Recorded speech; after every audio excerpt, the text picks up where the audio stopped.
Austin Wardell, who was the physician with the Young Husband expedition, wrote a very interesting and remarkable book on Tibet. But he also wrote not as a scholar in esoteric matters, but as an excellent recorder of such facts as he could put together from native records and accounts. Most were also limited by the inability to speak the language. Very few Tibetans have ever taught outside of their country. Those who have, apparently, have never really taught their religious philosophy. Rather, they have discussed the literature, arts, general culture of the country. Therefore, from the time of Abba, whom Madame Blavatsky calls the Lama of Jehovah, down to the present time, we have very little authentic information relating to the more profound religious beliefs of these people. The one or two writers who have brought out somewhat florid accounts have to be taken with certain reservation, simply because they cannot be checked. And where it is obvious that they have romanticized their subject material, it is not certain to what degree their exaggerations have gone. Madame Blavatsky was in Tibet, and according to the letter of endorsement that was written by the Panchen Lama, she was at the monastery palace at Tashilampu, where she had access to the Tibetan libraries and other religious material. Yet in going through her writings, we find also very few actual facts that can be traced directly to Tibetan sources. Most of her philosophy arose either in India or in one of the Buddhist areas, such as Ceylon. So we only have an occasional evidence of actual Tibetanism. Some perhaps in other books beside the Sutra doctrine. Some fragments in what is now called the third volume of this work, and in the Modern Phanarian and other writings. I think we must therefore say frankly that whatever Madame Blavatsky secured from Tibet is incorporated into the grand body of her concept without being clearly marked as to the area from whence it came. She does refer to certain commentaries or certain symbolic works which she did consult at Tashilampu. But for the most part, her indications in this particular area are vague. So for our purposes, I think the best thing to do is to summarize, so far as we can, what is generally known about Tibetan metaphysics and the general condition of the country prior to the entry of Communist China. Tibetan culture is not exceptionally old. We like to think of the Tibetans as having been a very learned people from almost prehistoric times. But actually their culture, particularly their higher Buddhistic learning, dates from about the 8th or 9th century of the Christian era. Therefore, their entire philosophic structure is probably about 1,000 years old, or possibly a little older. Prior to that time, there is not a great deal of evidence that Tibet was strongly influenced by Indian culture. These wild nomadic tribesmen did not indicate a high degree of previous culture when the early Buddhist missionaries reached the country. They came very largely as a result of the marriage of a Tibetan chieftain who took to his lonely country two Buddhist wives, one from China and the other from Nepal. These ladies wanted their religion to go with them, and they were successful in persuading this rather primitive, barbaric ruler to introduce Buddhist culture into his country. It had only been there a short time, however, when the extraordinary consequences began to manifest. And in a very short period, less than 100 years, Tibet emerged as a stronghold of Buddhism, partly as a result of the Buddhists seeking new lands for their ministry, as India itself began to force them out due to the restoration of Hinduism. Just exactly what type of Buddhism came into Tibet is also somewhat of a mystery. But for all practical purposes, I think we must say that it was the Mahayana, or large vehicle, the same system that was to reach across into China, Korea, and Japan. The Tibetan Buddhists certainly enjoyed the diversified and highly dramatized concepts of Northern Buddhism. They received what is now known as the Bodhisattva doctrine, the doctrine of the metaphysical extension of Buddhist principles from the ethical to the very highly symbolical form that we find throughout the northern reach of Buddhistic influence. The primary difference for our purposes between northern and southern Buddhism lies very largely in this metaphysical development. In the course of the metaphysics, Buddhism in the northern areas called upon a number of other beliefs for a certain amount of esoteric material, whereas southern Buddhism was always rather severe in its practice. The northern school began to drift toward the tantric rites and to take on certain claims from yoga and Vedanta, and even to be influenced by the Jains and Sikhism. All these different beliefs made their contribution to a very elaborate metaphysical system, so that whereas in the southern school the principal end was the creation of the Arhat, the dedicated truth seeker who went forth with only one primary objective, and that was to exhaust worldliness in himself, to end forever the tyranny of sensory perception, to separate his life completely from the involvement in material matters. The southern Buddhist, in a sense, was trying to extinguish his own individuality in order that he might be reunited into the total substance and essence of eternal existence through the attainment of the Paramavana. This lonely, rather broad quest, while it did influence and did attract a certain type of rather disillusioned person, was never the type of thought that could have transformed Buddhism into a world religion.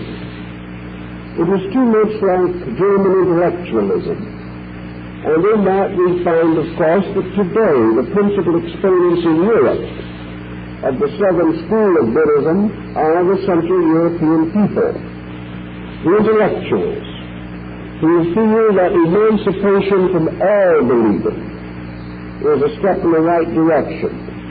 And they find in the southern system of Buddhism this concept of emancipation, this almost total freedom from all dramatization of religion, this severe, hard path to the extinction of self and this liberation from all involvement in worldliness.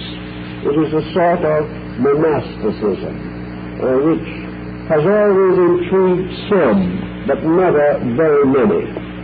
It is simply too severe a concept. As Buddhism went into the north and passed through the keeping of a series of very brilliant creative thinkers, it developed an apocalyptical concept that was most dramatic and awe-inspiring. It unfolded into a vast psycho-theological structure, a cosmotheism, as it has been called, a structure in which the entire universe is brought into focus, and the path of human growth takes on much of the coloring of yoga and much of the exploring tendency that we have wherever transcendentalism takes a strong hold on human nature.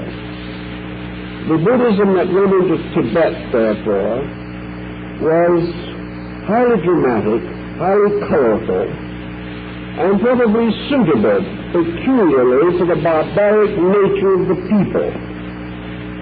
Instead of demanding the complete renunciation of the previous religion of the country, Northern Buddhism immediately adopted into its own pantheon the mysterious beings, spirits, nature creatures of the Hindu religion, which was the indigenous faith of Tibet, doing almost the same in this region that it did in Japan, that it quietly and systematically absorbed Shintoism. Buddhism, instead of declaring the faiths of other men to be false, took the simple ground that all these faiths were merely other interpretations of Buddhism, that there was really no difference at all. Then it became obvious to the king of Tibet that this new faith was going to be of the greatest value to him in the integration of his own country and the advancement of his people to a more highly civilized state. He sent to Nalanda in central India for a teacher to come to the country, promising that he would establish for him a proper monastery and would set aside the funds required for the printing of books and the general advancement of culture. In reply to this invitation, the monastery sent one of its most interesting and extraordinary men, Padmasambhava, the Blessed Guru. This man, who was really a wizard in his own right, according to legend, made the almost incredible journey across India and across the great Himalaya range, driving before him oxen laden with books, images, and the paraphernalia of religion. Arriving safely in the court of the king of Tibet, he was most warmly and happily received, and was given authority to reorganize the religion, which at that time was shamanism, or as we would know it today, much like the faith of the primitive American Indian tribes of this country. The worship of nature, the worship of animals, the creation of simple shrines, and the continuance of human sacrifice. The actual condition of Tibet, therefore, can be best perceived when we are told that it was Padmasambhava who abolished cannibalism in the country. This would almost certainly mean that there was not too high a degree of culture prior to his coming.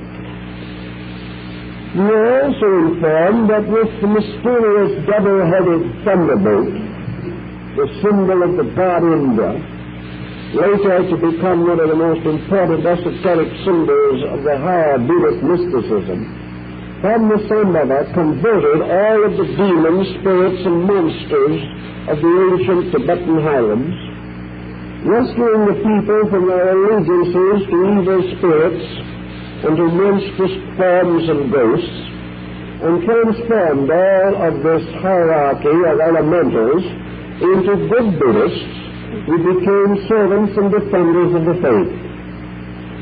Thus relieved of the primitive belief, the people began to advance and in a short time developed a written language, had their own literature, and within a very short time monastic orders were established for both men and women, and the general advancement of the cultural life of the country is noted. Also the development of a proper civil code of laws, the development of medical arts, and the introduction of the basic sciences taught in the land, including astronomy, architecture, mathematics, music, art, and literature. All of these changes came so rapidly that within 200 or 300 years, the mysterious Tibet that we think of today came into existence. A country so little understood and so little known that it is the last great place of enchantment on this rather disillusioned planet. It remained, in many respects, this unique, isolated home of religion until the present century. In fact, well into the present century. When Waddell going into Tibet, he was the medical officer in the young husband expedition that carried an army with artillery to Lhasa in the early years of the present century in order to prevent at that time a Russian effort to control the area. Waddell was sympathetic, if not informed. He realized conclusively that whatever these people had as a religion was important. Being entirely different in his thinking, a good son of the Church of England, Waddell was not really equipped to give this Buddhism of Tibet a true interpretation. But he was fair enough to point out that whatever it was and whatever it taught, it had to be important. It had brought these people a degree of culture so rapidly and so remarkable as to be almost without parallel in history. It also raised these people to a tremendous degree of internal strength. And Waddell realized that it could not be the pessimism of Burma and Ceylon that had accomplished this. Because the people of Tibet were a happy people. They were a people who loved to laugh. And when you see them even in the North Indian country, along the borders of their own land, where their merchants come down into Kathmandu to trade, you almost always hear Tibetans laughing. Their faces are wreathed in smiles. They have none of the stoical Mongol in them. And they also are a very bizarre people. They enjoy the most fantastic costumes. Like the American Indians, they have a great love for silver and turquoise. And of course we know in their painting and in their bronze work, they have an extraordinary genius. The wonderful miniature images of Buddhas and Bodhisattvas carved and cast by these Tibetan workmen are among the masterpieces of the religious art of the world.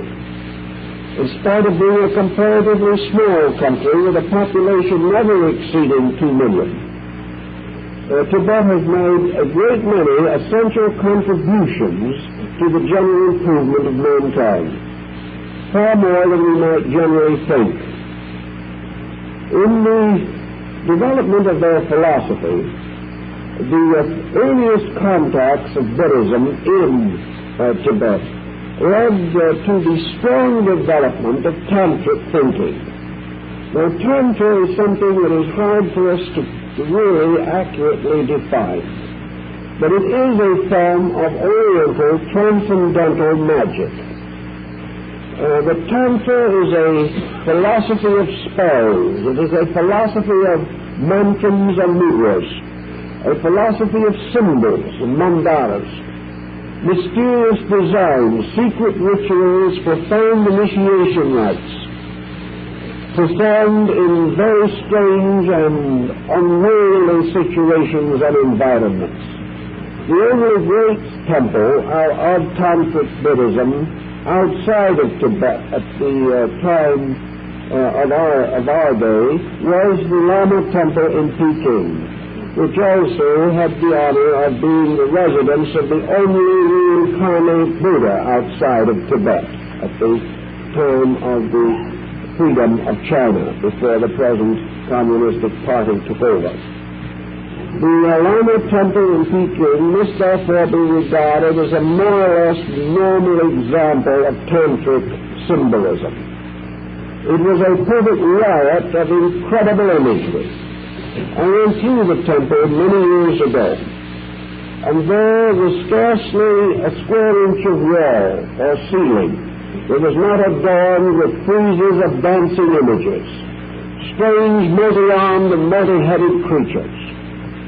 There were hundreds of niches draped and curtained around the walls of corridors, in which scenes from the other world were represented in miniature figures of bronze and gold and silver, grotesquely painted and designed. In this same temple we found something that has not probably been generally recognized, and that is that these people were great sand painters, and that the same type of artistry that occurs among the Navajo and the Hopis of our own Southwest was advanced to a very high degree by the Tibetans, who made magnificent, complicated designs of great religious interest and very beautiful color combinations, all out of ground pigments mixed with sand. And in the Lama Temple in Peking, there were nearly always these great sand mandalas on low tables of platforms to represent Mount Meru or other abodes of the deities. Over this great Tibetan sanctuary in Peking rose the tower which housed the colossal image of the Buddha Maitreya, the Lord to come, a figure over 70 feet in height, carved from a single tree. This figure was so massive and so extraordinary that it could only be seen by climbing up around on galleries on the walls of the tower. And unless you climbed the tower itself, you could not reach up to the head and shoulders of the image. This tremendous figure, highly venerated, was developed in a full treatment given to the Tibetan imagery and was covered entirely by plates of reddish gold. A fantastic place, presided over by a strange hierarchy of Lamist priests. A great building filled with dark corridors and mysterious rooms, where priests appeared and disappeared almost miraculously from behind curtains and drapes and banners. The walls hung with these marvelous tankas, or religious paintings, that have become famous all over the world. In these sanctuaries, the secret rituals of the faith were conducted. The initiation rites, the ordination of priests, and in the Lamist temples in Peking, Darjeeling, and in parts of Nepal and Bhutan, and some parts of China also. The old faiths of the Mountain people mingled with the cults of India until it seemed that you were in the same kind of atmosphere as in the great carved pagodas, towers, and structures of India, as for example at the great temples at Madura or Madras. There again was riot of imagery, this incredible depiction of figures, these dancing friezes of human beings, animals, birds, everything you can imagine. A pageantry entirely different from the arts of almost any other people. A pageantry so involved and so grotesque that it offended even the Chinese. It was never popular in Korea, and when the esoteric Buddhist sects reached Japan, the entire extravagance of the art was reduced to the comparative simplicity that we know today. But in Tibet it all lingered and remained. Overlooking the great Potala at Lhasa, the abode of the Dalai Lama, was another hill climbed on the top by a great university, the University of Tsongkhapa. The original Tantra of Tibet, with its wild and riotous combinations of symbols, soon seemed to be excessive even to the Tibetan mind.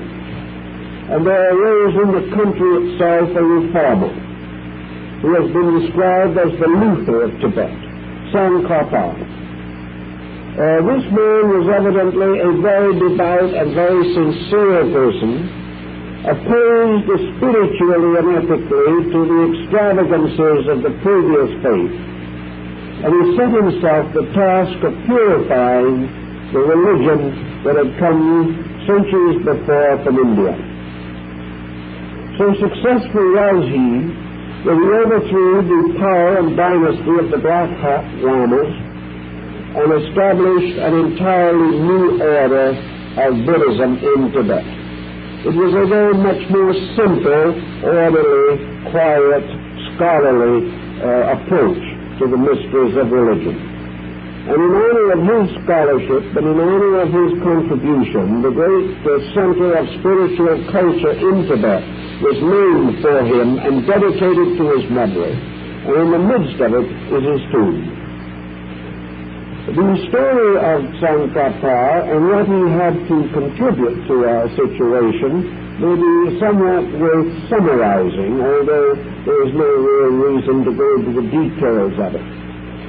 He was one of those who had the same kind of mind that appears today in the West, a mind very similar in spirit to that of H.P. Blavatsky herself.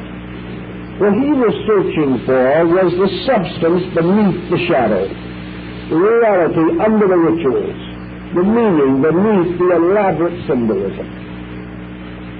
He believed fully and completely that from Nalanda had come a great esoteric religious revelation, but that gradually this revelation had been obscured because the local clergy in Tibet simply lacked the understanding, the insight, to perpetuate the more subtle phases of the doctrine. They had never really attained it themselves, and gradually they had developed what might be termed an orthodoxy. They had simply taken on the outer form of it, they venerated it, they worshipped it, they held the scriptures in the greatest reverence, but they never understood them. So Tsongkhapa wanted to try to restate the essential principles of esoteric Lamaism. Now, as far as is known, there is no text in existence in the Western world that really, actually reveals this esoteric structure. Probably the work that was done by the late Dr. Evans once was as good as is now obtainable. He gained it very largely through cooperation with the Lama Sangha and others.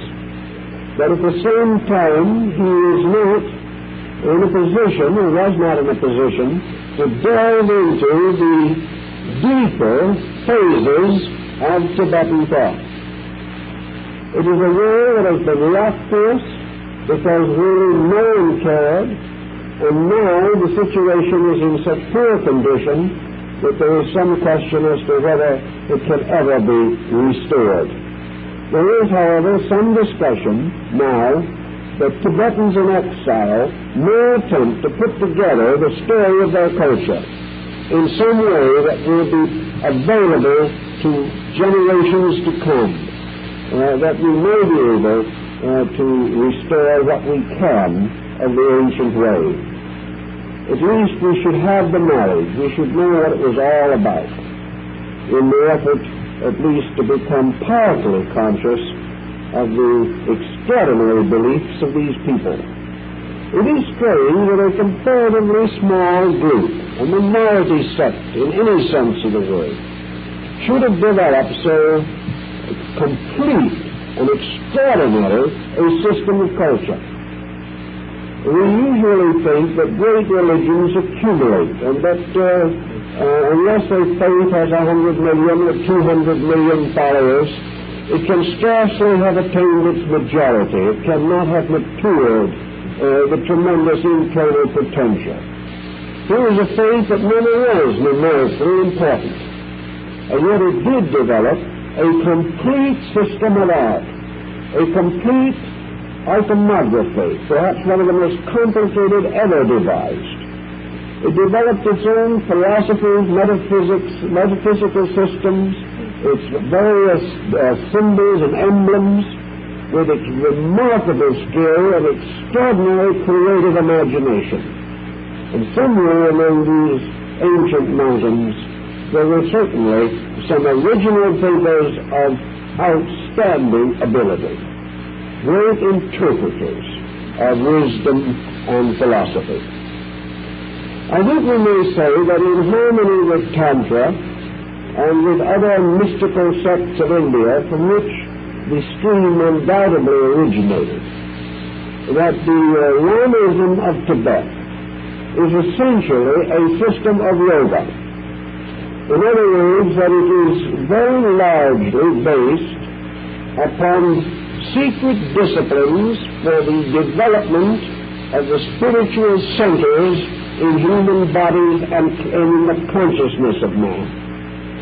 It is a mysterious, magical way of growing, a way dominated by breath and by the use of certain symbols and emblems with esoteric meaning, the use of sound, the magic of the intoning of sacred names, the use of utter mesmeric processes by which the individual could throw himself into cataleptic states, the use of extraordinary symbols which in one way or another excited the inner mental imagination of the beholder, in that way combining him or uniting him in some mysterious manner with principles and with laws otherwise not intelligible to him.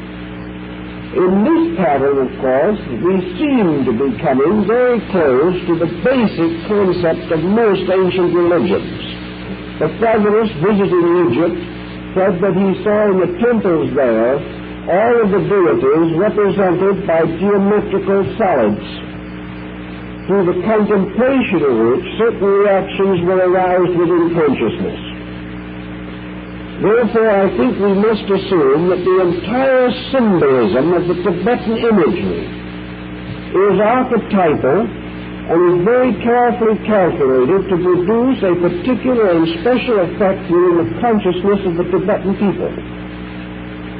Almost certainly and inevitably, however, this symbolism is only valid for individuals who have the background of the Tibetan culture itself, because the symbols bring to mind principles, truths, ideals, rites, ceremonies, and rituals which are only known to the Tibetans. Therefore, the non-Tibetan cannot possibly receive the complete impact of these symbols. He may be bewildered by them, astonished by them, and experience certain metaphysical extensions through them.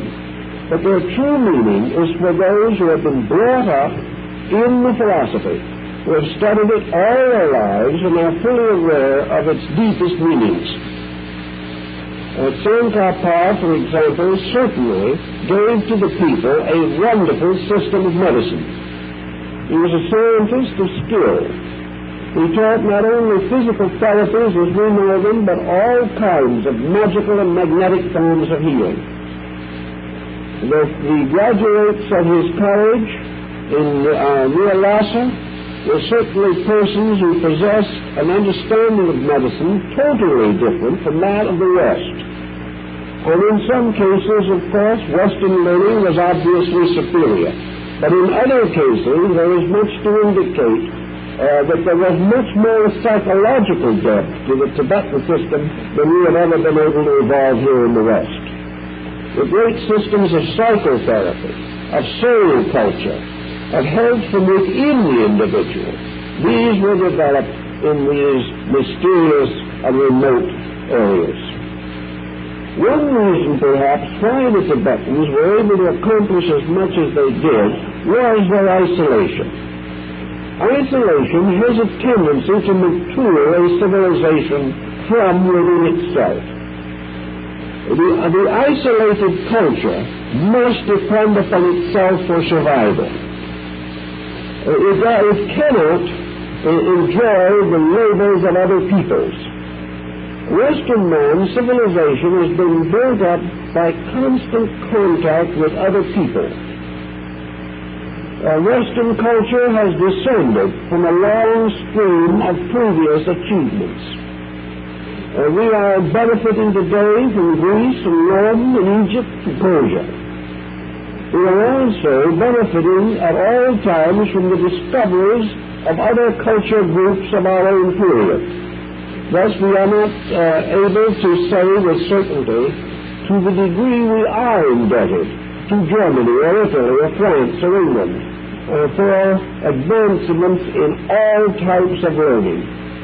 Out of such advancements comes the tendency of the individual to depend more and more heavily upon the collective knowledge of his society. Today it seems that almost anything we want to know we can find out by asking someone or reading something. It has all been done. It has all been made available, and progress from here on is largely building upon this polyglot structure that already exists. In Tibet this was not true. And another startling example of where it was not true was in Japan, which was completely isolated for 300 years. And from that isolation developed its own arts, its own cultures, its own metaphysics, its own mysticism, in a way which is quite different from that other culture which is in constant contact with other people. Tibet was, of course, the most perfect example of total isolation among the major cultures of the world. These people lived alone, unknown and untouched, except by boundary people such as the Mongols. They had to develop almost every phase of knowledge from within the cultural life of their own people. They had to create both their educators and their education. And they had to perpetuate this among only their own stock. Century after century, therefore, they dug in. They had to answer their own questions. And with the exception of an occasional wanderer who brought a flash of light to them from somewhere, they matured and developed their own complete theory of life. Because it was developed in this way, because in it there was no conflict such as is always present in a confusion of beliefs. These people developed a tremendous penetration, an intensity almost unique in the history of religion. Furthermore, their location not only isolated them, but gave them certain other psychological conditionings. First of all, they lived in a highly mountainous area. They lived in one of the most rugged, magnificent terrains there is in the world. People go from everywhere simply to see that which is the common homeland of these people. Like nearly every group that has lived in a highly mountainous region, lived very close to the immensities of natural surroundings and natural happenings. People who have not been overly wealthy, but have been forced to gather their sustenance from the rugged heights that approach the timberline at all times. And more than this even, people whose respirational system was adapted to an average altitude of from 15,000 to 18,000 feet. These conditions all affected the lives of the people. It has been observable everywhere that people dwelling in high atmosphere and in high altitudes seem to have a peculiarly sensitive reaction to spiritual matters. They seem to be more pure in their psychic nature than those living in lower altitudes or among congested cultural patterns. In any event, by themselves, a hermit people, the whole group, born, living, and dying in, we might almost say, retreat from the rest of the world. We have this unfolding of a highly meditational way of life. And perhaps no other civilization is so completely archetypal in its thinking. This is where we have great psychological importance. These people thought things through with the equipment that man has received. And they proved conclusively the magnificent job the human being can accomplish in putting the universe in order as far as his own needs are concerned. We find every necessary indication that the human being can perfect from within himself a knowledge sufficient to his every need, and furthermore, that under certain favorable conditions, he can anticipate the knowledge later to be accomplished by much more scientific methods. The Tibetan is a proof that science is not essential to the development of a great creative insight, that the individual is capable of evolving from within himself a magnificently purposed pattern of life.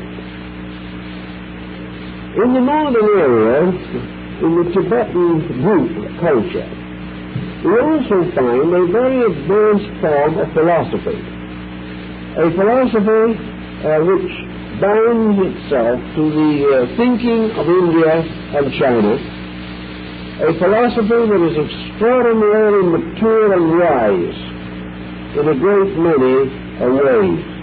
Yet this philosophy has come into the keeping of comparatively simple people. This is another amazing thing that we find. It is quite possible to imagine a man like Plato attaining to a great wisdom, but it is difficult to reconcile great wisdom with a Tibetan yak herder who has never had any of the advantages or privileges that we know. Yet this person has an innate understanding of values. He knows without really knowing what he knows or how he knows. Yet he lives in a universe permeated by dimensions of value that are almost unknown to us. And the more we consider his interpretations of things, the more we respect them. We find that he has made a very important and valid contribution. Being by nature essentially a Buddhistic country, it is natural that the Tibetans should also develop their concept of the basic power at the source of life. And in this we find the emergence of the concept of the Adi Buddha. We see the universe coming into existence as a result of the compassionate contemplations of a great hierarchy of celestial, or at least neo-celestial beings. We find the Tibetan using Adi Buddha interchangeably with the word cosmos, or its equivalent. In other words, the deity and the total existence must be regarded as identical. We have not yet reached this point in Western thinking, but we are approaching it. For in actuality, these other people were further along in this type of thinking than we are today. This sudden realization that life and all living things constitute identity, that everything that exists is part of something, and that this something must be understood as universal mind, universal being, universal essence. But actually, at the root of all things is the eternal thinker. No other term has perhaps been quite as applicable or as purposeful in describing the mysterious power of the diamond thunderbolt, this mysterious personalization of universal reality, seated forever upon the warp and roof of thunderbolts, a tremendous space concept, a being suspended in energy, composed of energy, ruling all things by energy, and manifesting from the root of itself all the energies, substances, and essences of life. A concept of this kind would really have paralyzed Western man 500 years ago. We could not even have considered it. It would have been utterly meaningless to us.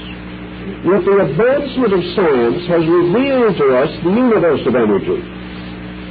And all that the Tibetan has done is to consider this energy not as merely a continuous flowing force, but as the manifestation of an eternal being, that energy is. Energy, in fact, is truth, is life, is reality.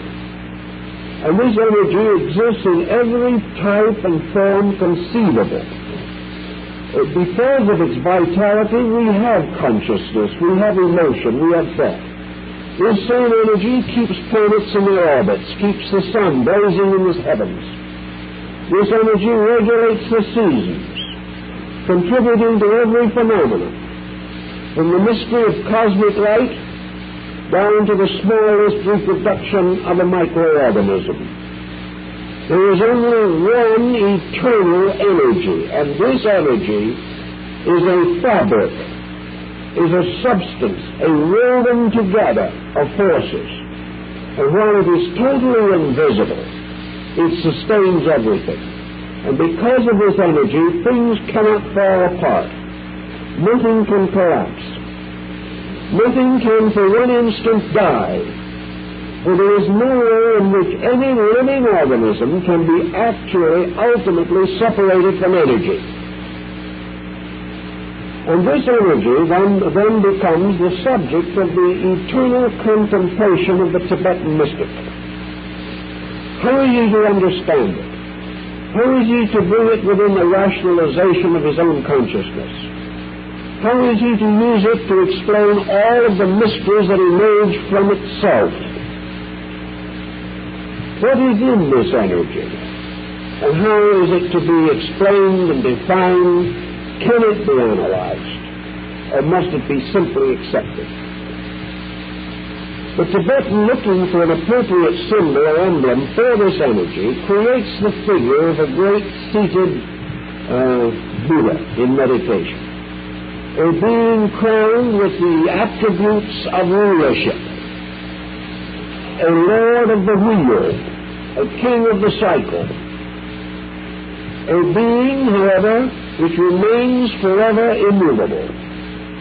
Its vastness known to us only by the dim intellectual form of an eternally meditating being, a being whose meditation fills all space, a being its nature itself, being identical with space, a being which creates only internally, that nothing is ever born from this being but within it, because every process of it is an internal meditation, realization, or concentration. Thus, creation can only be a mood, a dream, a condition set up in the eternal nature of this eternal dreamer.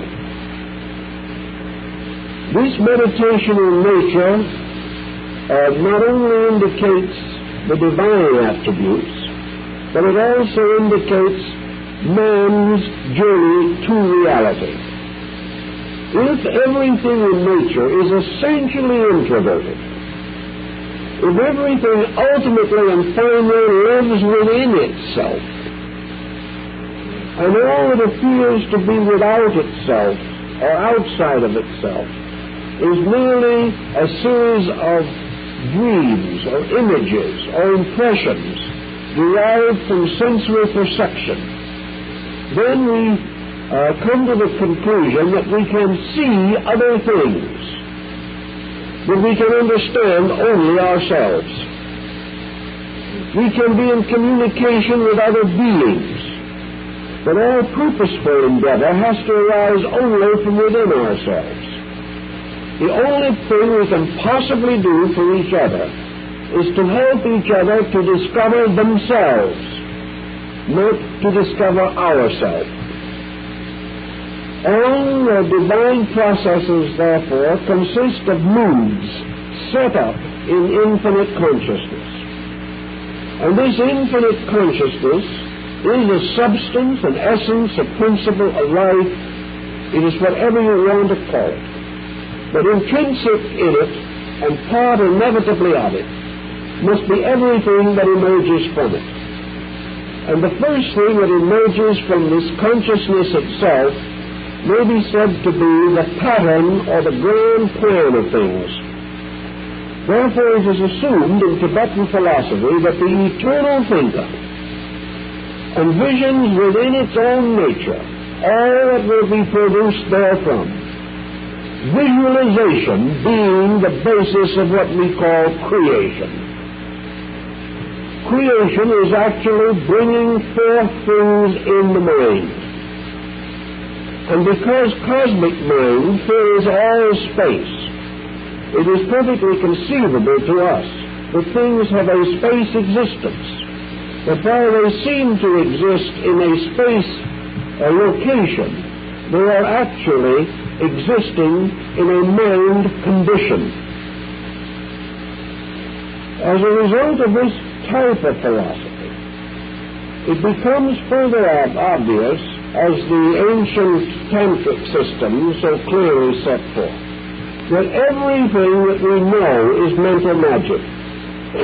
Everything that we know is a process of mentation, evolution, growth. All these are finally experiences of cosmic mind, and we understand them, discover them, become adjusted to them simply because we are also cosmic mind. And the great problem that we all face, as Buddha himself pointed out, is to annihilate the distance between individual mind and cosmic mind.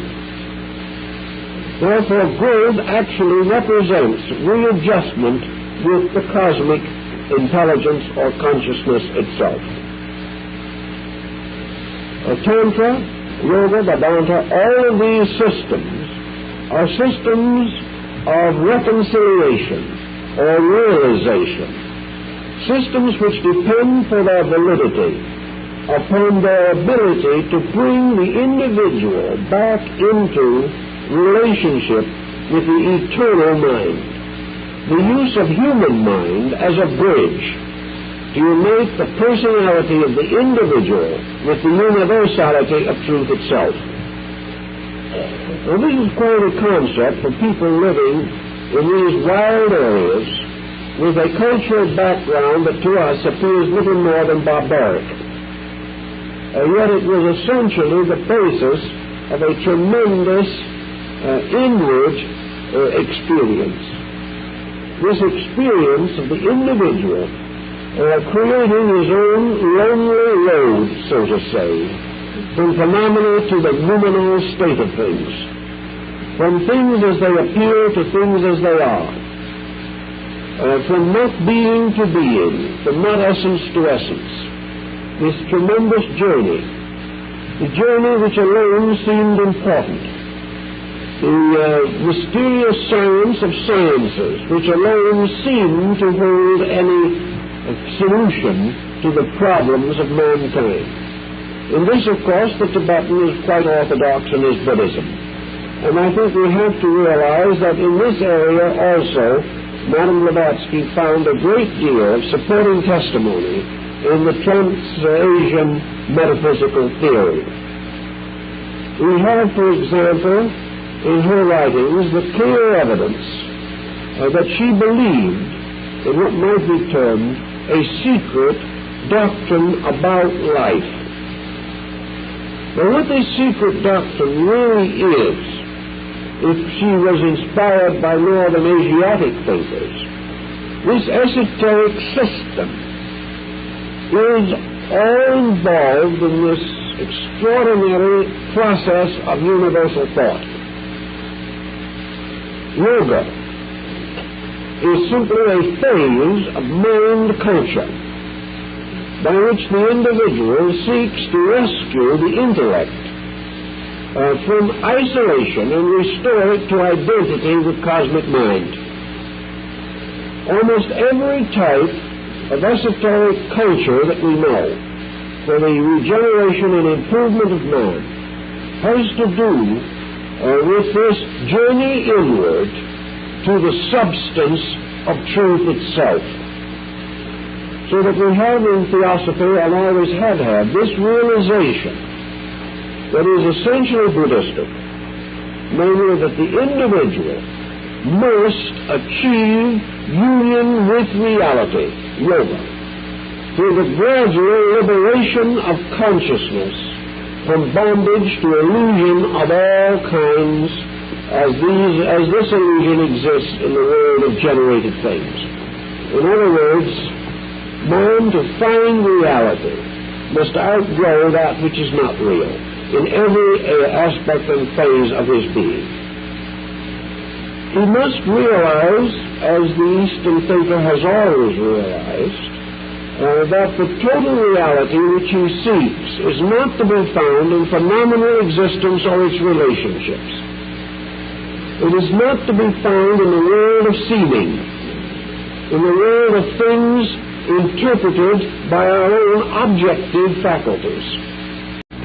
We recognize them as something different, and from the belief that the man walking in front of us is a different person from ourselves, we develop our concept of duality or multiplicity.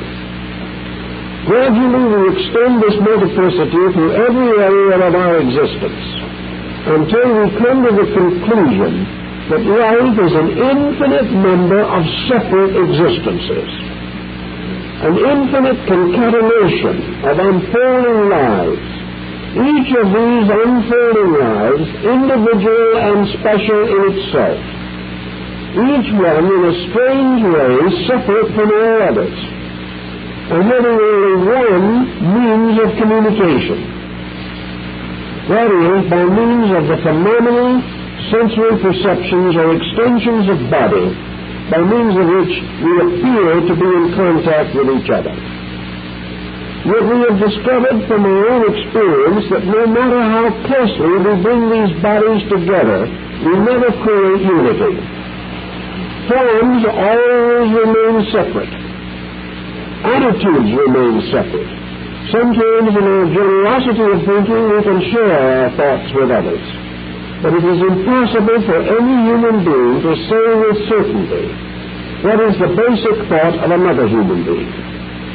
These basic elements are all separate and individual, so divided because each person is isolated or capsulated within a structure of vehicles, these vehicles being the various bodies with which life itself is invested, as with garments. And we remember the wisdom of the Rabbi Maimonides, the great Jewish scholar, who always pointed out that the body of man is concealed within garments, yet the body itself is a garment concealing something else within itself. The same is true of religion and of the law. For the garment of the law is called the Torah, which is the vestment which it wears. And the body of the law which is beneath the garment is called the Mishnah, because it is for the wise, for the Hasidim. And within the missionary, as within the body of man himself, is a spiritual entity. And in the law, this is called the Kabbalah, or the unwritten tradition. Therefore, it is written in the Torah that the letter of the law killeth, but the spirit of the law giveth life. So everywhere in existence itself, where embodied things exist, these bodies are the basis of illusion. They are bondage upon the person to whom they belong, and separating barriers between that person and all other persons. And no matter how we struggle with the objective bridges which we have created, we can never completely overcome the interval of body, so far as the exchange of idea or belief or knowledge is concerned. Therefore, we must take this knowledge also and embody it. And by embodying it in words which are also vestments, we are able to pass this embodied knowledge to another person. But in placing it in a body, we have also limited it, restricted it, and made it subject to the interpretive power of the individual to whom we speak. And if he does not interpret this embodied idea as we intended, we have no way of knowing for certain whether he has actually received the idea which we communicated, or has merely used this communication as a means of supporting attitudes which he previously held. We do not know. But we do know that due to the circumstances around us, we are limited as far as body is concerned to the body of the universe, to the body of nature, to the body of law, to the body of continents, to the body of cities, to the body of families, institutions, all things. We must live in our own body, in an embodied world. And that part of the world which is not embodied, we do not understand. In order to see anything, it must have a form and be visible to us. In order to hear it, it must have a sound body. In order to touch it, it must have a form body. In order to taste it, it must have a taste body. Everything that we accept as an experience into ourselves, we receive as a body imparting to a body. For it is our own sensory embodiments which receive the impressions of the body contacts with other things. Thus we live in a world of second-hand transmissions, a world in which we can never transmit that which is essentially real. The nearest thing we can ever do with such transmissions perhaps is poetry, where we come strangely into a world of mysticisms, in which the poetic use of language has been used from the earliest date as a means of rarefying communication, so that it is less prosaic, less profane, less physical, and being more subtle, carries a little bit of the overtone which we are seeking to communicate. The Tibetanist philosophy, therefore, realizes that all efforts of all kinds to extend man's material knowledge to the acquisition of truth must fail. Because the only truth that the body can know is embodied truth. The only reality which man can physically contact is a physical reality. And all such physical things are merely symbols, no more true, actually, to the spirit that inhabits them, that our own body is a full expression of the consciousness within us. We would hate to be completely accepted only by body.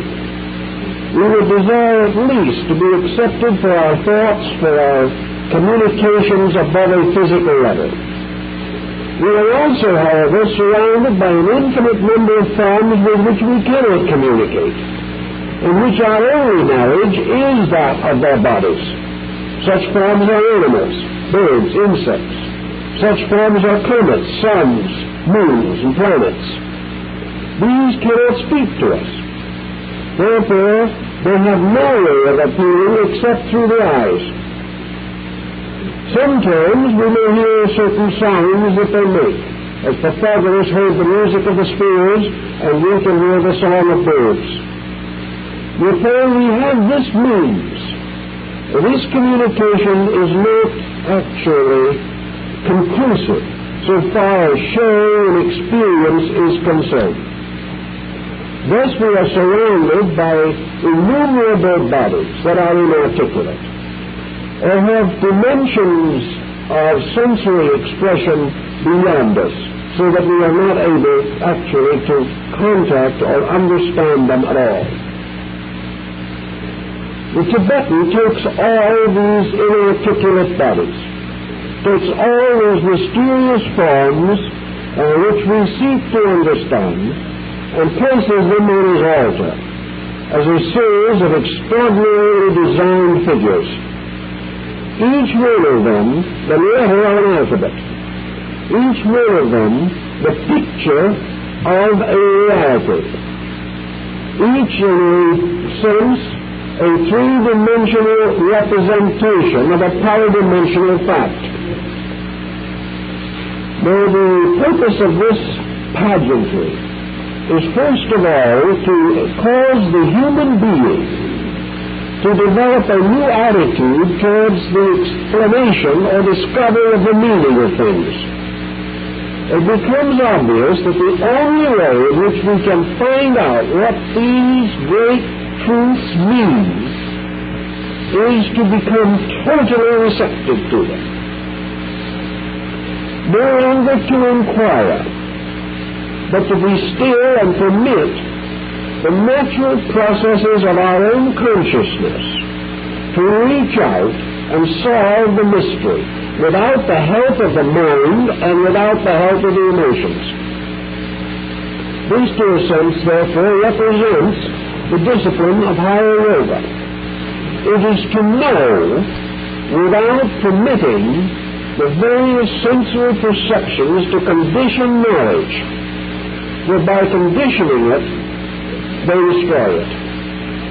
They reduce all things to the level of their own conditioning. And the truth must be discovered by man raising himself until he experiences truth with the most truth-like part of himself, which is his pure consciousness.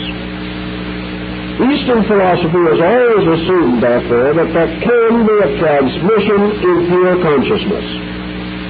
Now, this must not be regarded as extrasensory perception. This is not a psychic communication. This is not thought communicating itself to another mind by mental process only. For when thought communicates, it is on the level of thought. And whether this thought be communicated verbally or transmitted mentally, we are dealing with the same level of value. The thoughts thus communicated belong to the world of thought.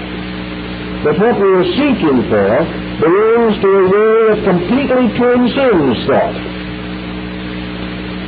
The only hope that we have in the solution of this problem, as pointed out in the papers of the Esoteric section of the Theosophical Society, is that man himself can perfect the instrument of pure knowing. That in some mysterious way, his own nature contains within it the possibility of being developed into an instrument of pure consciousness cognition. Man has so many potentials that it is difficult to determine what their natural limitations might be. One thing we know, that the entire structure of human society is nothing but an externalization of man's mental and emotional levels of knowledge. We have created humanity at its present level of growth simply by externalizing the potentials of thought and emotion.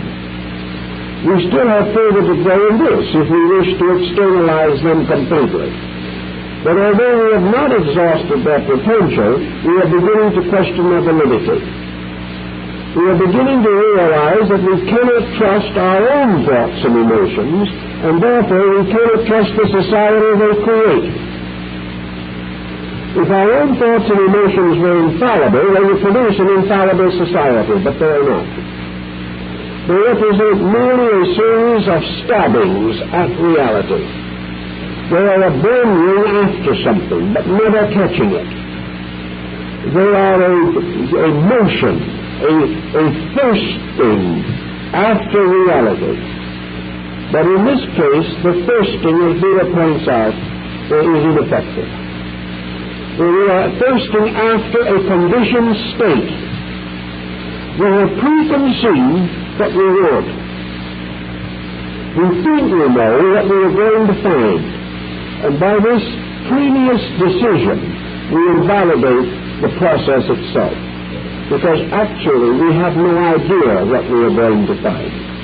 We assume that it will be consistent with what we have already discovered. But this is an assumption.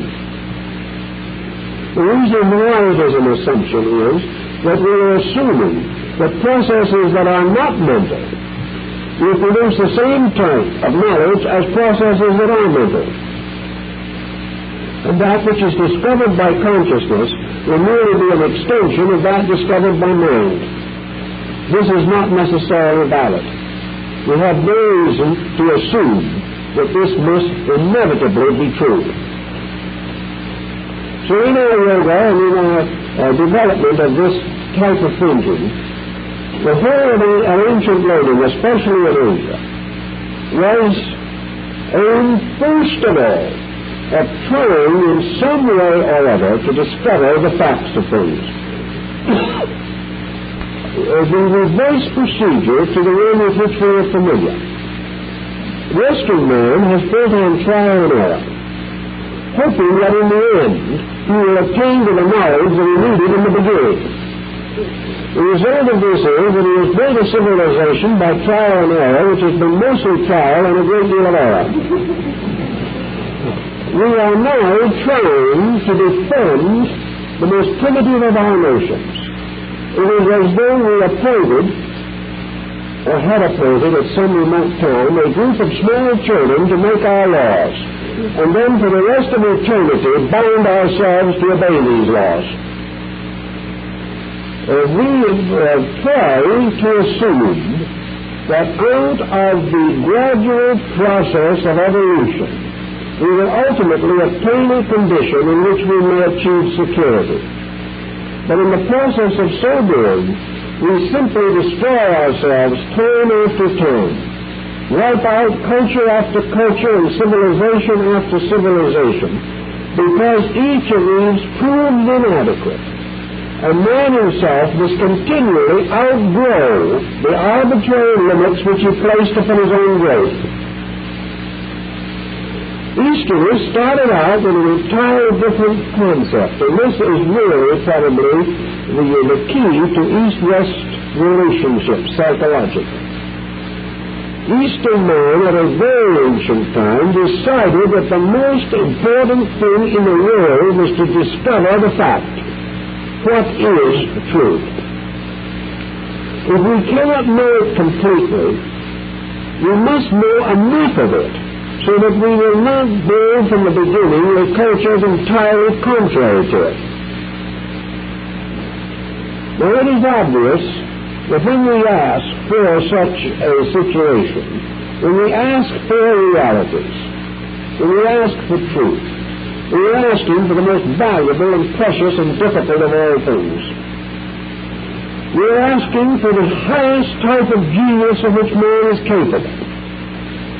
We are asking for an insight that we have scarcely dared to bestow upon anything but God himself or the avatars which he has sent into the world as his messengers. We have assumed that even the prophets have not yet achieved this degree of insight. So what has happened? There is much evidence, of course, that for the most part, Asia did not accomplish its end.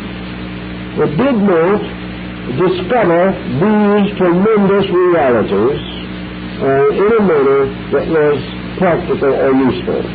But one thing did happen. They produced, by special art or science, a group of teachers. These teachers probably did not attain to the absolute ultimate, but they did attain to a very high degree of insight. They were not able to turn a way of life from the absolute knowledge of the divine plan, but they did approach close enough to the suburbs of heaven to discover at least some of the principles of that plan. So they began on a higher level of insight than Western man, because they valued insight most. They valued the internal above all other considerations and were resolved to fashion the external world into the likeness of the internal need. As a result, there were a number of schools established down through the ancient world, especially in Asia, a few also in Egypt and one or two in Greece, which were devoted almost exclusively to the production of the person of insight, who was to be the natural and inevitable leader and guide of mankind. And in this development, there was this gradual unfoldment of a secret system of instruction.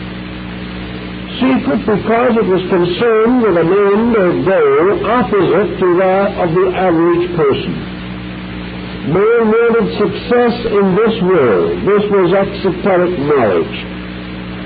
A few wanted to know the mysteries of God. This was esoteric knowledge.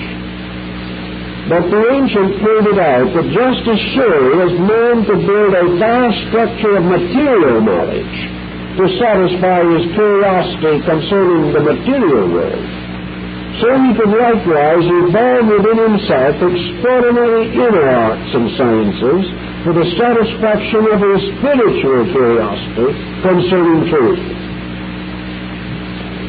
As a result, a whole pattern of processes was established. This pattern developed from Hinduism, developed originally probably from the great sages and rishis of the Veda, and finally, in adaptation, was shared with Buddhism, the Jains, the Sikhs, and many other Indian groups, even moving into Persia to influence the Sufis. Some, of course, affirm that actually the beginning was in the Persian area and was finally brought into India. But regardless of its exact location, there evolved a great transcendental doctrine. This doctrine was believed in, accepted, and venerated in the East, and generally disbelieved in the West. It seemed incredible to Western man that consciousness could move in two directions. To him, consciousness could only move into objectivity. It never occurred to him that there was another direction or dimension by which consciousness could move backward into itself to explore an inner world or an inner life, and was not merely an outpouring of energy for the mastery of a physical environmental situation. So man continued in the West to master his environment and lose control of himself. In the East, man tried to gain control of himself, and as a result, largely lost control of his environment. As a result of losing control of his environment, he was subjugated by numerous foreign powers and considered his life strangely tragic. But actually, his life was far more profitable and meaningful than can actually be appreciated by others, because it was a journey of the one to the one. It was a journey inward to that reality which alone is significant. So we have the discipline set up by which the person is going to extricate himself from the bondage of the objective directing consciousness. Obviously, he cannot go on accepting, affirming, and adjusting to the infinite diversity of objective phenomena if he wishes to go in a contrary direction. He must determine his goal, he must decide what the values are, he must make up his mind, and then he must proceed according to his intent. As Buddha pointed out, the beginning of this process was the gradual disentanglement of the mind from the hypnosis of objectivity. The individual must stop affirming that the earth beneath his feet is the reality. He must discontinue the belief that he is every day on the verge of finding the answers to everything. All he is finding is an answer that asks more questions. He must stop affirming or believing that his own existence is to be satisfied by continual involvement in matter. Even if he becomes king of this little earth on which he exists, or extends himself further to master other planets, he is still born, suffers, and dies, and is still unable to attain the true state of insight or security. To meet this challenge, a way of detachment had to be established. And in many countries, this way of detachment was monastic. The individual had to make a clear break with the illusionary world. He could not serve two masters at the same time. He had to determine which one he would serve. He also realized that when he tried to compromise and attain both ends, that he spread himself much too thin. He could not achieve his purposes. For the pull or the mysterious gravitational force of materialism continued to drag him back into the satisfaction of his sensory intellectual desires, and in so doing reaffirmed the reality of his outer life over his inner quest constantly, until this reaffirmation became practically an hypnotic force. Now, the truth seeker in ancient times was therefore inclined to make a clean break with all those attachments which must inevitably tantalize him and demoralize him if he did not clearly affirm his true devotions and his true loyalties. In Southern Buddhism, therefore, the renunciation was the complete giving up of the life of the person whose interests were purely of this world, the life of the householder, the life of the merchant, the life of the businessman, or even the professional man. All of these essentially had to be left behind. The individual had to cut himself off from every entanglement by means of which his consciousness was bound to the illusionary state.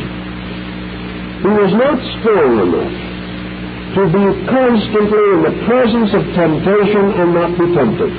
Therefore, he had to remove temptation by binding himself to obligations of renunciation, by decreeing and declaring in the presence of witnesses, by oath and by testimony, that he had rejected the shackles of illusion, and that he was resolved to dedicate himself totally and entirely to the quest for reality.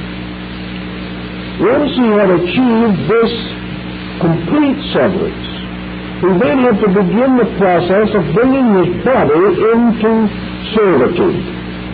Not only did he have to get rid of the world around him, but he had to get rid of the worldliness within him. To do this, he had to re-educate every part of his own nature. He had to rise above the cravings and requirements of body. This he did by extreme austerity, by fasting, by various penalties and punishments, which he visited upon the flesh. He accomplished this by the religious ways of flagellation and of the torturing of the body, anything to destroy its authority. It was against this attitude also that Buddha raised his voice, declaring that all abuse of the body was wrong, that the body was not to be tamed by abuse or by beating, any more than men are to be governed with a whip. And he also realized that men will obey if they understand. Therefore, the bodily purposes must be revealed. Man's relationship to the body must be enlightened.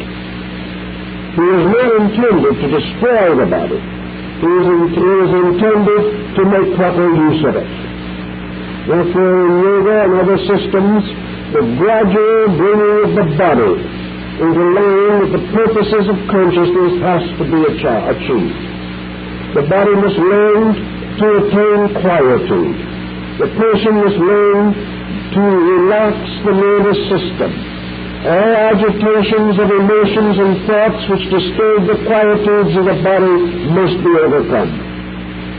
The body must be allowed to be what it is intended to be, a simple instrument of purpose, an instrument which has its proper rights, an instrument entitled to adequate nutrition, proper sanitation and hygiene, an instrument never to be abused, for all abuses of it will result in karma, but an instrument never to be catered to, never to be indulged, and never to be allowed to fall into dissipation. For to allow these things to happen is to damage the body itself. If we allow the body to become spoiled, it is like a spoiled child, which will ultimately turn on us and accuse us of destroying its integrity. And we achieved a fairly high measure of bodily discipline, as represented in the fakirs and holy men of India. Then the disciplines were turned to the emotional life, where the individual was taught to refine, regenerate emotions, to purify feelings, and as the Buddhism to gradually transmute all personal emotions into the one great emotion of compassion, the tremendous sympathy for all that lives, but a sympathy completely non-personal, a sympathy that is not touched, in the sense that it is allowed to develop any personal desires, personal ambitions, personal reactions, but the entire life being dedicated, as Buddha says in the Mitra Sutra, to the highest form of spiritual love, the heart doctrine, that love of self, love of vanity, love of things, love of persons must finally be transmuted into the infinite love for all that lives, and the infinite admiration for the tremendous universal process which makes achievement possible to all that exists. So that we reserve our deepest devotions, our deepest affections for the wondrous workings of the eternal laws of being. Then the mind must be brought under submission. The mind must be taught the difference between its use and abuse. The mind must be taught that of itself it cannot solve the mystery. It must be taught to release itself from the arrogance of mentation. It must end the hypnosis of the I and the importance of me and mine. It must recover from all pride of thought, all dependence upon intellect as an excuse to justify personal emotions and vanities. It must achieve humbleness in all forms, rescued from the conceit that the mind can know the truth, whereas in reality it can only become an instrument of truth-seeking to a certain point. Then it must relinquish its authorities to the heart and to consciousness itself. By the time the aspiring soul has achieved these degrees of unfoldment, the individual comes to the threshold of yoga itself. The idea that it is something merely to be used as a trick, as an excuse, a validation, is wrong. It is not like any drugs, stimulant, peyote, or anything of this kind, an artificial means of creating intense internal apperception. Yoga is not a way of growing without growing. It is not a means of avoiding the responsibilities of growth and at the same time achieving clarity of insight. In all the legitimate schools of Eastern thought, yoga comes as the culmination of the preparatory disciplines. To achieve yoga, the individual must also have attained the highest degree of personal regeneration. From this point on, the journey inward and upward toward the reality goes on at a much more accelerated rate. It becomes more powerful and more immediate in its activity and in its accomplishment.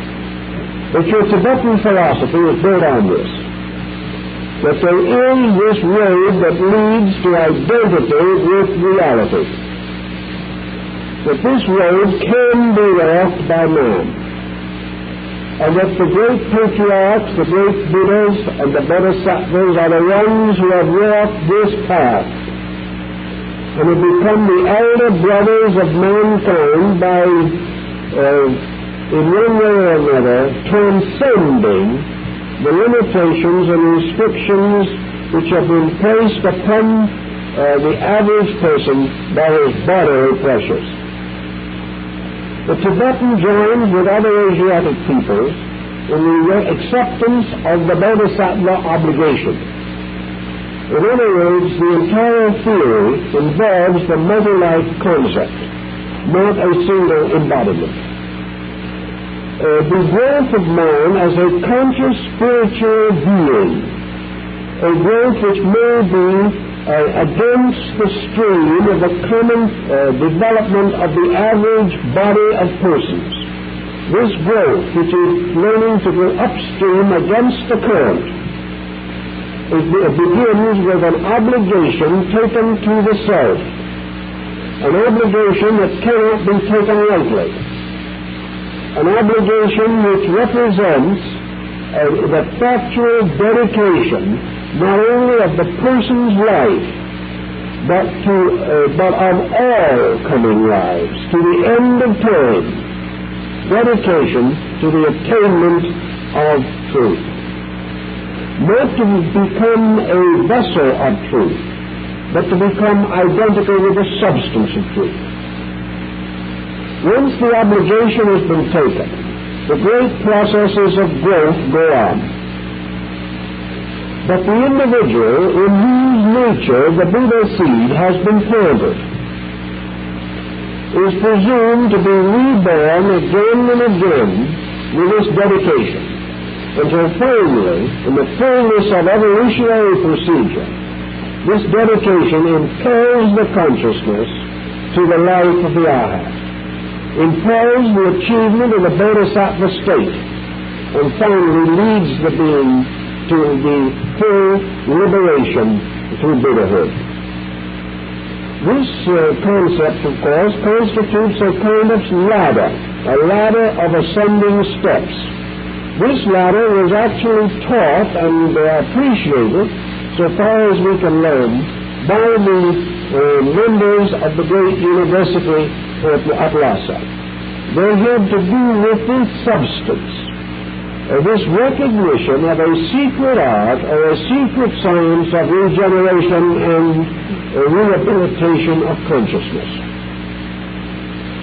Thus, instead of this Eastern philosophy leading to the Western concept of the Superman, it led gradually and inevitably to absolute integration with life itself.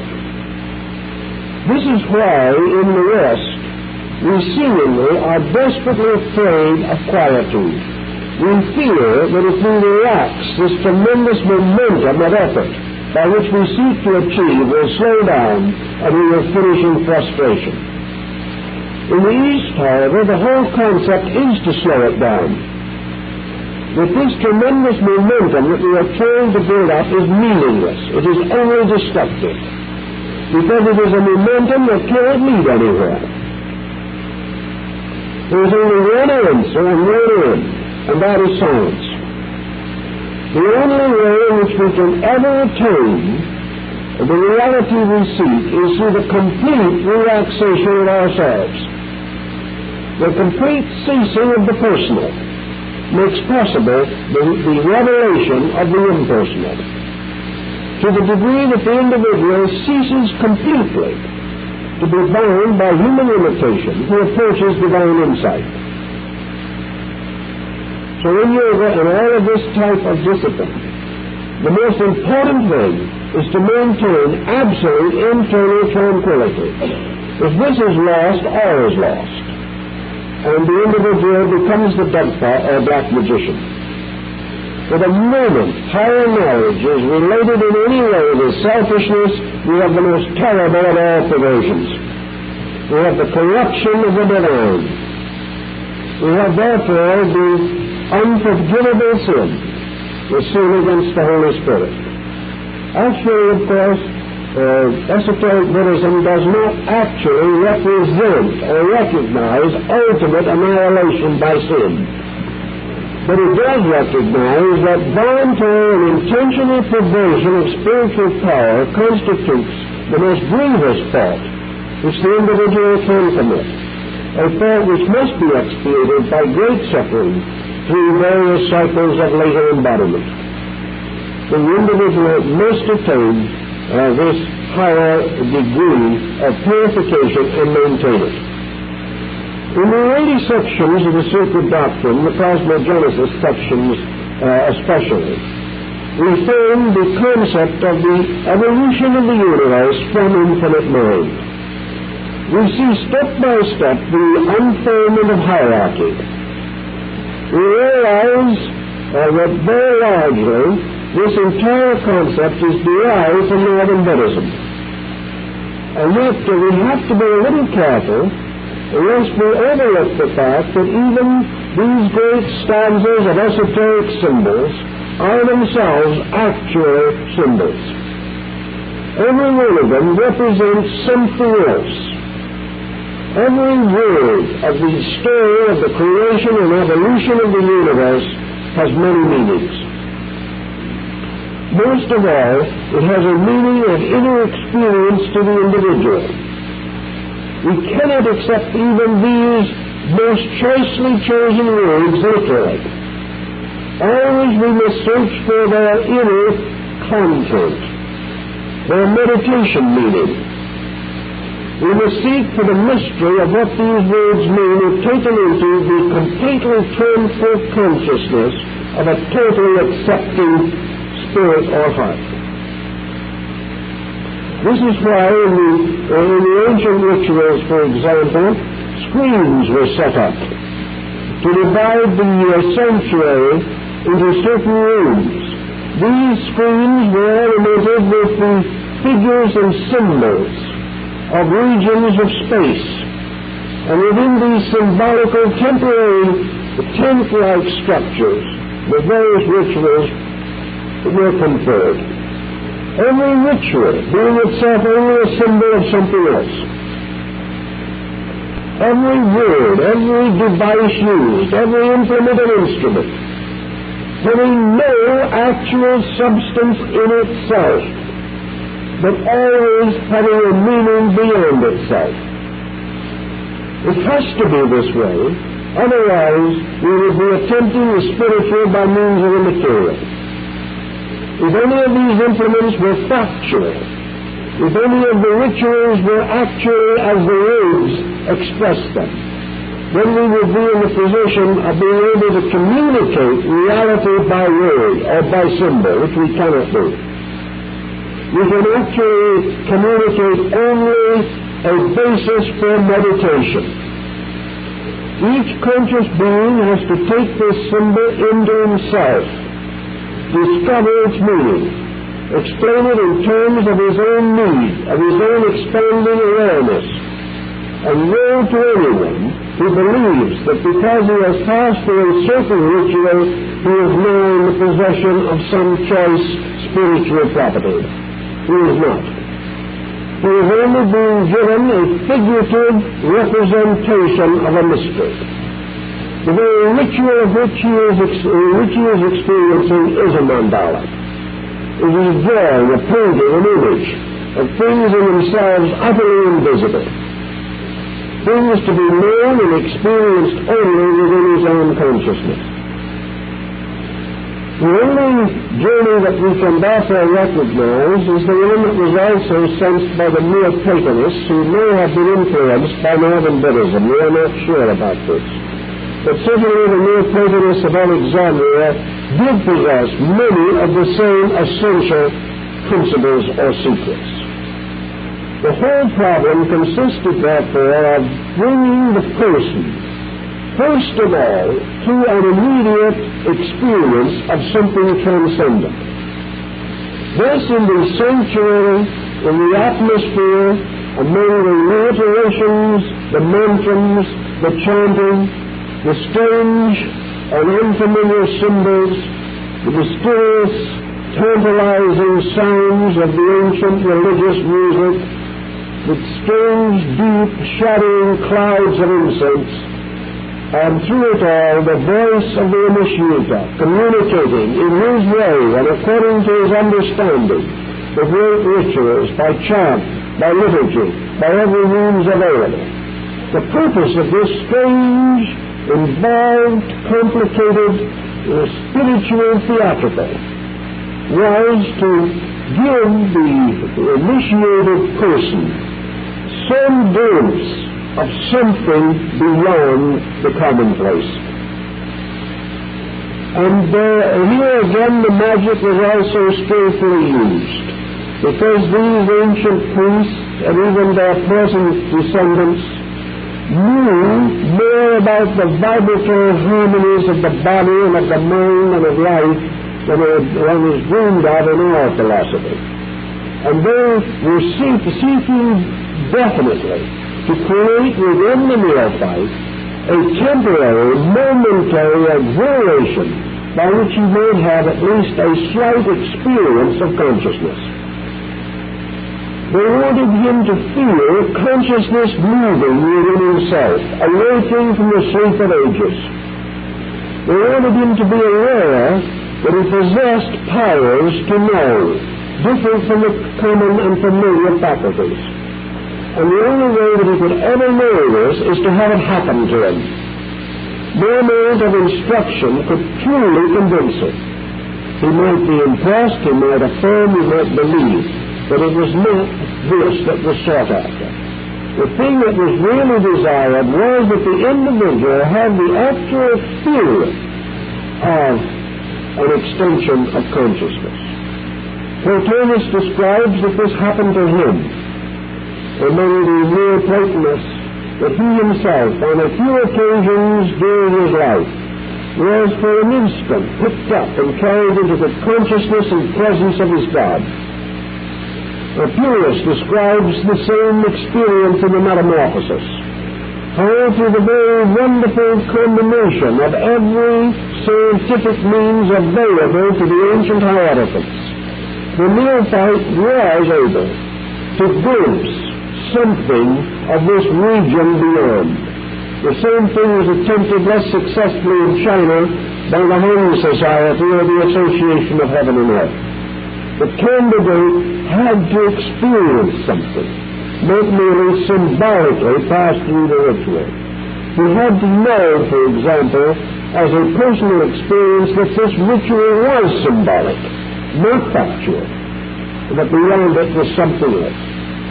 To create this move, to escape from this worldliness, all this strange paraphernalia was accumulated, to set up within the person a kind of decentralization of his points of fixation, the individual had to be for a moment confused as to the substantiality of his material focus. He had to be disoriented physically. He had to feel for a moment some uncertainty concerning the integrity of his material consciousness. He had to become aware that there was something beyond. And in the writings and mystical reports of Northern Buddhism, we find many accounts of these temporary elevations of insight, in which the person actually experienced something that he could never forget, and that became, so to say, the final assurance that the road he was following did lead somewhere, and that the teachers who were instructing him were able to actually accomplish what they said they could accomplish. It is all a very intricate and complicated situation, but it does center around one of the points that in Tibet is emphasized, although not quite in the same way as in the writings of H.P. Blavatsky. This point is the existence of a great invisible college, the college, as the ancients called it, of the 6 days' work, the college of the labors of creation, labors which must finally be culminated by the labors of regeneration. That there existed, therefore, a secret school, governed over by arhats or adepts, that it has always existed in the world, that it stands more or less as an eternal remedy against the continual expansion of materialistic thinking, that it must remain and always must be the only process of instruction by which man can extricate himself from his constantly increasing material involvement. Now, if this involvement was leading to reality, if it was essential and necessary, it would be different. But actually it is not. The answer is that we cannot achieve the ends which we desire by the means we are using. And for that matter, we do not even know the ends that we really desire. We are following a will-o'-the-wisp of illusionary knowledge, seeking to substitute our own thinking for the purposes and plans of the infinite mind itself. So the esoteric schools and the esoteric sections of various philosophical institutions exist for the purpose of gradually leading truth seekers through the various levels of the hierarchy until finally the individual, through his own merits, is capable of an internal, conscious relationship with the great systems of spiritual education. But they must exist. Why? Because in the mind of the infinite is also the great teacher. Just as surely as the Buddha is represented as the perfectly enlightened, so he is also the world teacher. And within the cosmic mind itself is the infinite pattern of legitimate instruction. And this pattern of legitimate instruction is gradually integrated around a hierarchy of unfolding intelligences capable of administering this system of instruction. This system, which has as its end the fulfillment of the biblical admonition, "Be ye perfect." All secret societies in this world, all initiation rituals established among men, all the esoteric schools with their material symbolical paraphernalia are therefore emblematic of the great school of the mysteries, the great school of eternal truth resting in the eternal mind. As therefore we may say that the infinite is infinite life, and thereby ensoils all things, that it is infinite light, thereby revealing all things, that it is infinite wisdom, thereby bestowing wisdom upon all things, so it is infinite instruction, forever using the processes of creation as elements in a great system of education. Thus creation itself is the great university, ruled over by the hierarchy of initiate teachers. This was held in Tibet. This finds its way definitely into the teachings of H.P. Blavatsky, and finally emerges again in her concept of masters, Mahatmas, and initiate teachers. They have all been acknowledged, recognized throughout Asia as actually real beings that exist as agents of divine purpose, just as surely as the sages and scholars and artists in other fields represent exceptional attainment.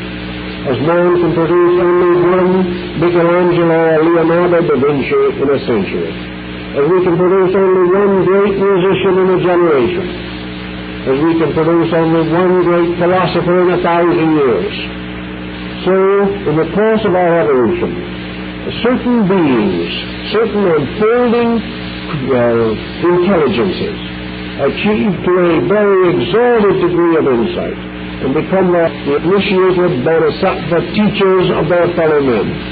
And in selecting the names for her teachers and initiates, Madame Blavatsky followed rather closely the bodhisattva concept, always recognizing this order of dedicated beings forming the great Light Brotherhood, an organization of light, serving the Lord of Light, and representing symbolically the whole of creation as the school of initiation.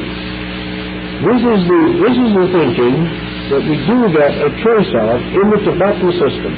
This is what we find in India, where it has always been the policies of the gurus and the teachers to pass their most advanced disciples along to superior teachers, inasmuch as the whole system of gurus finally culminates in the Jadad Guru, the great teacher, who is one of the initiators of mankind.